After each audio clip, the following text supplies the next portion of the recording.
Olá, aqui é o professor Jorge Henrique e hoje eu vou ministrar a 11ª aula da disciplina de Ciências Ambientais do curso Técnico de Meio Ambiente, primeiro ano do ensino médio.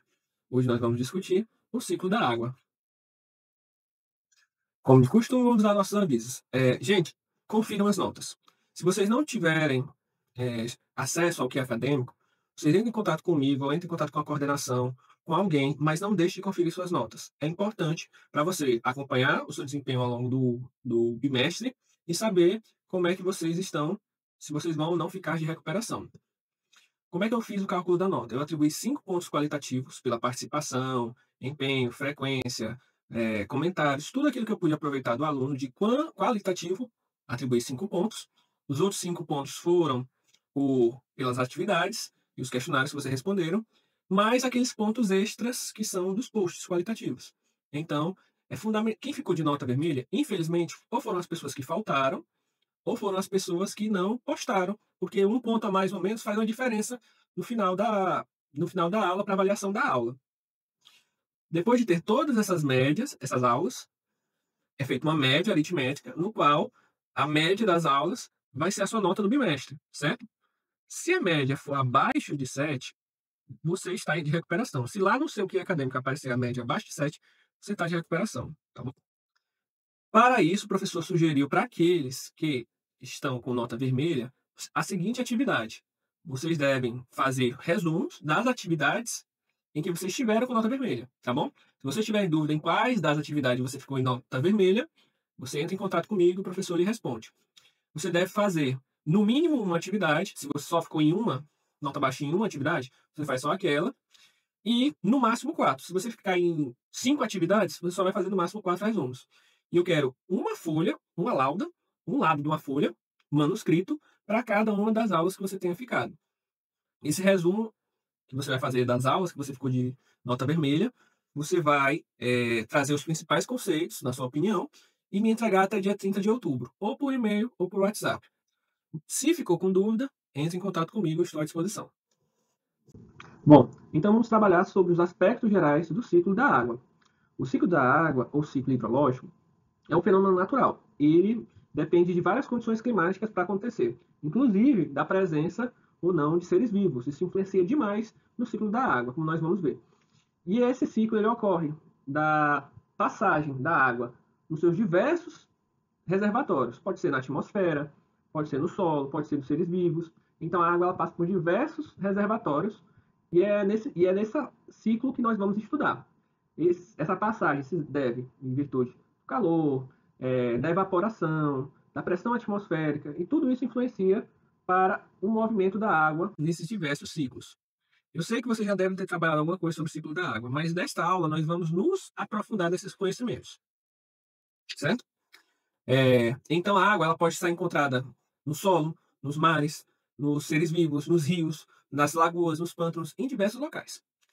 E essa circulação ela está diretamente ligada com a evapotranspiração, que seria o quê? A evaporação, a perca de água que os seres vivos liberam ao longo do tempo. Para você ter uma ideia, aproximadamente 45% da água da chuva, da água que retorna da atmosfera, ela veio da evaporação. E sendo que apenas 40% que veio do oceano. E os outros 15% vieram de outras fontes. Mas para você ver como é importante a força da evapotranspiração, que pode ser tanto dos animais quanto das plantas. Aqui está um exemplo de ciclo hidrológico, que existem diversos esquemas, diversos ciclos. Esse daqui é o que eu encontrei, é um dos mais simples, para vocês já entenderem como é que começa. Inicialmente ocorre a evaporação do oceano. Do oceano formam-se, quando o vapor de água chega lá na estratosfera, se não me engano, ele chega lá na atmosfera, ele forma as nuvens. As nuvens, quando elas começam a ficar pesadas, a acumular muita água, elas precipitam na forma de chuva. Se elas caírem em locais com altitude muito elevada, locais altos, elas vão formar neve, gelo, ou locais frios.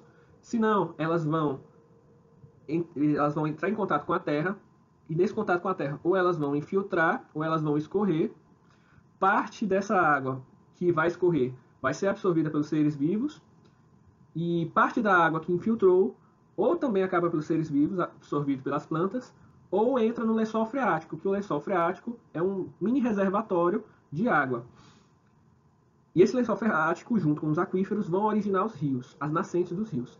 Eu queria que desse ciclo você prestasse atenção e enfatizasse um pouco mais no papel das plantas. As plantas servem tanto para liberar mais vapor de água, quanto para facilitar a entrada de água na terra, tá bom? Então, os papéis das árvores, propriamente dito, e das florestas, é fundamental no ciclo da água. Este outro esquema é mais complexo e é um pouquinho mais acurado, que ele mostra o tamanho do ciclo e tem uma ênfase em especial na água do subsolo, porque quando a água entra no subsolo, ela vai formar os lençóis freáticos, que são, entre aspas, rios, que eles têm ou não, ficam repletos ou não de água. Quando essa água do solo entra em contato com a rocha porosa, essa rocha vai formar um aquífero, que é um grande reservatório de água. E esse reservatório de água é o que alimenta a maioria dos rios. A maioria dos rios é formado, a nascente é formada a partir de água de um aquífero, certo? Para essa formação de aquífero, nós vamos ter outras disciplinas para isso, para estudar mais a fundo. Só que é fundamental que os locais que são chamados de áreas de recarga de aquífero tenham vegetação. A vegetação desses locais facilita a entrada de água no aquífero e facilita a presença de água nas nascentes, que as nascentes vão gerar os rios, vão gerar nascentes ou olhos d'água, vão gerar os rios, vão gerar as lagoas e, enfim, diversas outras estruturas. A água do mundo vai acabar? Bom, o ciclo da água, ele é um ciclo infinito. A água sempre vai fazer esses vários movimentos entre esses diversos reservatórios. Contudo, a água como recurso natural, ela é finita, porque o homem utiliza basicamente água doce para suas atividades. E a água doce pode sim vir a acabar ou ficar muito escassa. Mais curiosidades, leiam a apostila que nós temos uma discussão sobre recursos. O ciclo da água ele também pode ser um ciclo longo ou um ciclo curto. Tem autores que chamam ciclo grande e ciclo pequeno. O ciclo curto é aquele ciclo da água que não envolve seres vivos. Já o ciclo longo é aquele que envolve os seres vivos.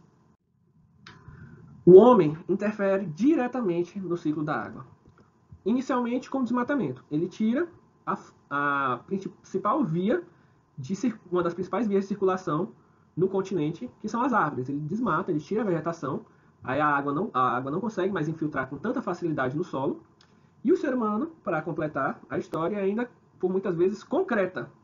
Ele impermeabiliza, ele impede, deixa o solo à prova d'água e impede que a água entre de toda forma. Com a construção de concretos, asfaltos, que acaba que a água, em vez de entrar, que ela não é absorvida pelo concreto ou asfalto, ela escorre.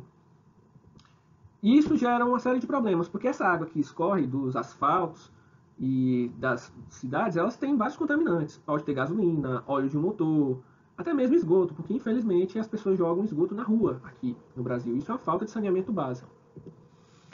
Nos centros urbanos ainda tem um fenômeno chamado das enchentes, porque chove tanto, a água não tem para onde ir, ela não infiltra e acaba que ela escorre. Escorre com uma velocidade grande, que forma enchentes, alagamentos, e pode erodir e destruir as fundações de diversos prédios. Além disso, ocorre o assoreamento, que é o quê? É o fenômeno de acúmulo de sedimentos no leito dos rios, é o entupimento dos rios.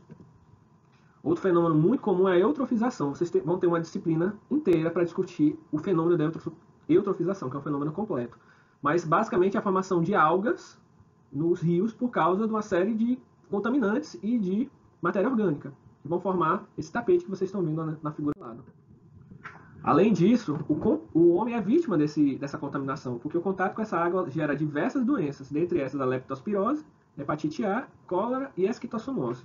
Deem uma olhada nessas doenças, porque, em geral, as doenças de veiculação hídrica caem no Enem, tá bom? Além disso, dentro dos diversos reservatórios de água impactados pelo ser humano, os rios são os mais destruídos, por causa da poluição, contaminação e destruição da mata ciliar. A mata ciliar é a mata que fica na beira dos rios. Essa mata é de fundamental importância, porque ela impede tanto o assoreamento, como ela funciona como filtro. Ela filtra as toxinas, os poluentes, ele impede, é uma mini barreira que impede que esses poluentes cheguem diretamente na água do rio. Então, isso é um dos fenômenos que leva à morte dos rios, à destruição completa dos rios, porque o rio vai entupindo, vai tendo cada vez menos água, e esse rio tem menos barreiras, menos defesa contra os contaminantes. Ou seja, acaba que o rio fica com pouca água, ou seca, ao longo do ano, e ele ainda fica contaminado. As matas ciliares e as nascentes são APPs, protegidas no nosso Código Florestal. Vocês vão aprender mais sobre isso na disciplina de legislação. Além disso, existe uma exploração desenfreada dos lençóis freáticos e dos aquíferos. As pessoas constroem poços tubulares à torto e à direito, e em especial as pessoas que têm grandes propriedades, grandes plantações, elas puxam diversos litros de água por mês ou por hora. Além disso, existe ainda o problema dos poços clandestinos, que são poços mal feitos, e esses poços, além de favorecerem a contaminação do aquífero, e contaminando o aquífero você contamina todo o rio, tabela, as pessoas constroem poços sem a outorga de uso da água, que a outorga é uma liberação do órgão ambiental para a pessoa ter o poço. Veja bem, o órgão ambiental não vai impedir que você tenha um poço, mas você tem que ter o poço cadastrado, no nosso caso, na SEMAL, na Secretaria Municipal, porque se não tiver, é um crime ambiental. E isso está previsto tanto na Lei de Crimes Ambientais quanto na Política Nacional de Recursos Hídricos. Por hoje é só. Espero que vocês tenham gostado da aula. Eu busquei trazer informações novas, curiosidades novas, mas tem muito mais curiosidades na apostila e tem inclusive vídeos muito interessantes para vocês conhecerem um pouco mais desse ciclo da água, tá bom? Grande abraço, bons estudos e até mais.